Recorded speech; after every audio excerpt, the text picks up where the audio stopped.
அனைவருக்கு வணக்கம். விஜய் அவர்கள் அரசியலுக்கு வருவது குறித்து ஐயா என்கிட்ட கேள்வி கேட்டிருந்தாங்க.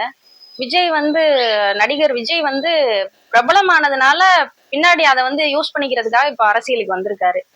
இதுல என்ன அப்படின்னா, இப்ப இருக்கக்கூடிய இளைஞர்கள் எல்லாம் அரசியல் புரிதல் இல்லாம அவர் பின்னாடி போயிட்டு இருக்காங்க. ஒரு ரசிகரா தான் போறாங்களே தவிர தொண்டரா போகல.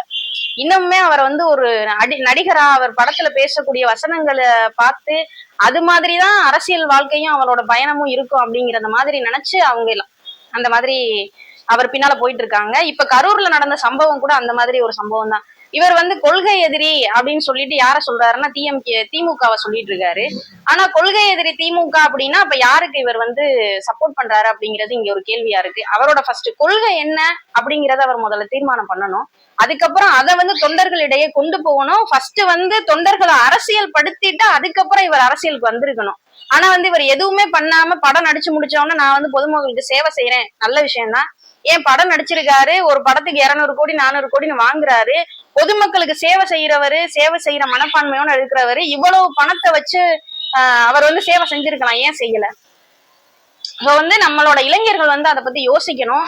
யோசிச்சு யாரு என்ன அப்படின்னு தெரிஞ்சு இப்ப இருக்கிற அரசியல் சூழலை தெரிஞ்சுக்கிட்டு அவங்களுக்கு பின்னாடி அவங்களுக்கு ஒரு தொண்டரா போகணும். ஒரு சைடு பார்த்தா அவர் சீமான் இளைஞர்கள் அப்படித்தான் திரட்டி கொண்டு போய் ஒரு எப்படி தொழில்நுட்ப ரீதியா முன்னாடி போய்கிட்டு இருக்கவங்களை புடிச்சு இழுத்து மாடு மேயி பனைமரத்துல போய் கல்லிறகு அப்படின்னு சொல்லி பேசிட்டு இருக்காரு. இது எவ்வளவு பெரிய பிற்போக்குன்னு தெரியாம சில கூட்டம் போகுது. அதே மாதிரி விஜய்க்கும் அதே மாதிரி போயிட்டு இருக்கு.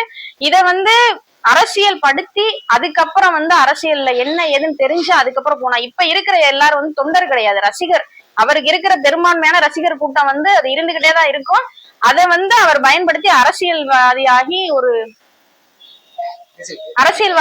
அவர் முதலமைச்சர் ஆயிரலாம் அப்படிங்கிற மனநிலையில இருக்காரு. கூட்டணி கட்சிகளை எப்படி அவர் தேர்வு செய்யறாரு அப்படின்னு பார்த்தோம்னா, கூட்டணி பல வருடங்கள், அதாவது 35-36 வருஷமா ஒரு கட்சி அடிப்படை தேவைக்காக மக்கள் உரிமைக்காக பாடுபட்டு பேசிக்கிட்டு இருக்கிற ஒரு கட்சியை அசால்ட்டா நீ வா என்ன கூட கூட்டணிக்குன்னு கூப்பிடுறாரு. அது எந்த விதத்துல நியாயம் எனக்கு தெரியல. களத்துல நின்னு போராடுற ஒருத்தரை நீ போய் எப்படி நான் வேணா அவங்க கூட சேர்ந்துக்கிறேன் அப்படின்னு சொல்லு.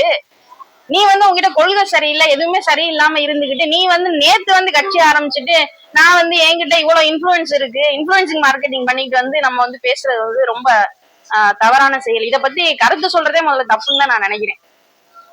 நன்றி.